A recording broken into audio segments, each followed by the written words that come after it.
लिखी उनने लिखी। अब बार बार मत पूछना। पिताजी आ गए दुकान से, खेत से, कह रहे छोरा आज तो स्कूल नहीं गया? गया था। तो फिर बस सन ने कुम मारा, तुम भग आया। क्यों भग के आया? ऐसा क्या कर दिया तूने? तो मार साहब खुद लिखे, बोर्ड पे लिख दी महाभारत, और मुझसे पूछ रहे महाभारत किसने लिखी। मैंने भी कह दी तुमने ही लिखी। तो मार साहब ने कुम मारा, मैं अब नहीं जाऊंगा। तो पिताजी बोले रे मूर्ख, तुझे बता देना तो महाभारत किसने? तो वही तो बताया कि मां साहब ने लिखी। पिताजी भी क्या बोलेगा। हम भी इसी भ्रम में महाराज, हम सोचे कि बस खीर में अमृत झड़ेगा। भगवान के जब झड़े जब राम बोले, अमृत जब झड़े जब कृष्ण बोले, अमृत जब झड़े जब भगवान का भजन होवे। केवल खीर बना के डब्बा को छत पे रखने से अमृत नहीं झड़ता। भगवान के भजन के साथ अमृत तत्व की जो प्राप्ति होती है तो वो आनंद ही दूसरा हो। किसी ने भजन में गाया है, आपने सुना होगा, अमृत है हरि नाम प्रभु का, अमृत है हरि नाम प्रभु का, इसे छोड़ विष पीना क्या, हरि नाम नहीं तो जीना क्या, प्रभु नाम नहीं तो जीना क्या। यह अमृत तत्व भगवान की भक्ति का होना चाहिए। यह अमृत तत्व परमात्मा की भाव का, निर्मलता के भाव का होना चाहिए। तो स्वाद। मेरा निवेदन है, अगर तुम्हारे घर में अशांति ज्यादा होती है, क्लेश बड़ा ज्यादा होता है, आप पूर्णिमा का व्रत करें ना करें, पर पूर्णिमा को खीर प्रसाद घर में अवश्य बना।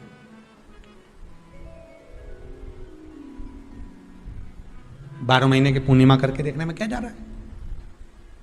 देख लो बना के। नहीं तो ना तो सियोर वाला महाराज तुम्हारे यहाँ खाने आ रहा है, नहीं तो खीर तो अपने घर में ही है। कोई महाराज तो नहीं आएगा खाने के लिए कि सियोर वाला महाराज को तुम खीर का डब्बा पहुंचा दो कि हर महीने की पूर्णिमा को तुम्हें ही खाना है, तुम्हें ही बनाना है। इतनी सी बना लो, पर बनाओ, देखो कि घर में शांति होती कि नहीं होती। बनाकर जाने में क्या जा रहा है?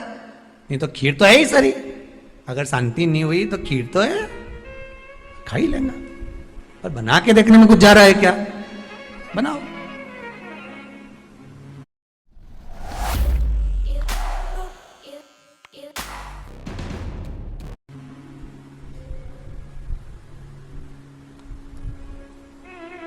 उसकी महत्वता को जानना है।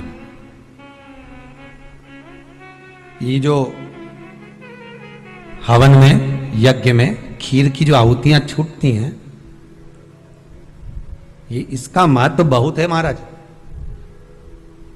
आप समझें ना समझें वो आपकी जगह पर आपके यहां जब विद्वान ब्राह्मण, कोई विद्वान ब्राह्मण आपके यहां जब यज्ञ कराने आए, हवन कराने आए, वास्तु पूजन कराने आए, जब माता रानी का हवन, किसी भी रूप का यज्ञ कराने के लिए आए और वो खीर की आहुतियां जब छुड़वाए, तो आप पूछना कि खीर की आहुति का फल कितना है, प्रताप फल कितना। पूरे यज्ञ में वो खीर की आहुतियां लक्ष्मी के लिए जो दी जाती है, वो लक्ष्मी की वृद्धि कर देती।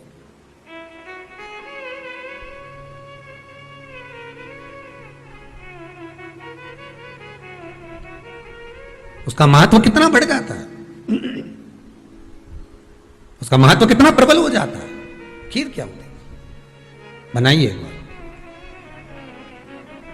पूर्णिमा के व्रत का महत्व चंद्र से, और जिसके यहां क्लेश हो, कोई व्यक्ति मीठा बोलकर, आपसे स्नेहवश प्रेम बढ़ाकर, स्नेह बढ़ाकर, आपसे प्रेम वात्सल्यता करुणा स्नेह बढ़ाकर जब आपसे कुछ धन लेकर चले गया हो, और अब आप उससे मांग रहे हो, आप उससे लेना चाहते हो, और फोन कर रहे हो, मिलने जा रहे हो कि मेरा पैसा दे दे भैया, और वो प्रेम खत्म कर चुका है, स्नेह खत्म कर चुका है, धन नहीं दे रहा, वहां पर भी यह पूर्णिमा का व्रत काम करता है।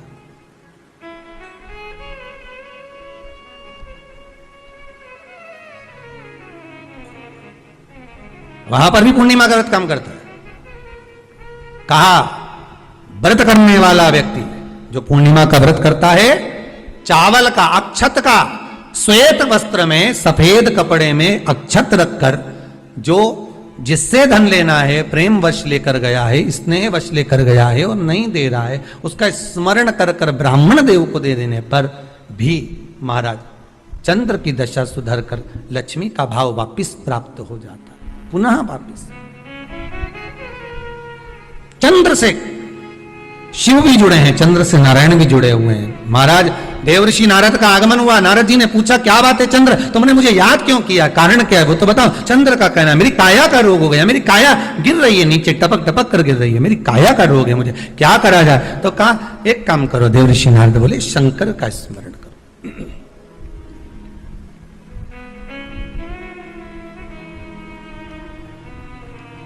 शिव का स्मरण कर लीजिए। चंद्रदेव ने पूछा शंकर का स्मरण मैं करूं, प्राप्त करूं, क्या भगवान शिव मेरे संकट को हरने के लिए आएंगे?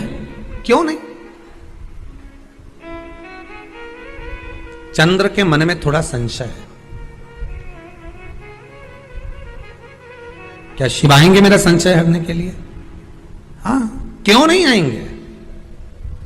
तो देवऋषि नारद के सामने एक संशय और पैदा कर दिया चंद्रदेव ने। बात ऐसी है कि मैं दक्ष प्रजापति मेरे ससुर हैं जी, और बोलिए शंकर भगवान के ससुर भी बोलो दक्ष प्रजापति हैं, सती इनको भी आई है, तो 60 कन्याएं चंद्रदेव के पास में भी गई।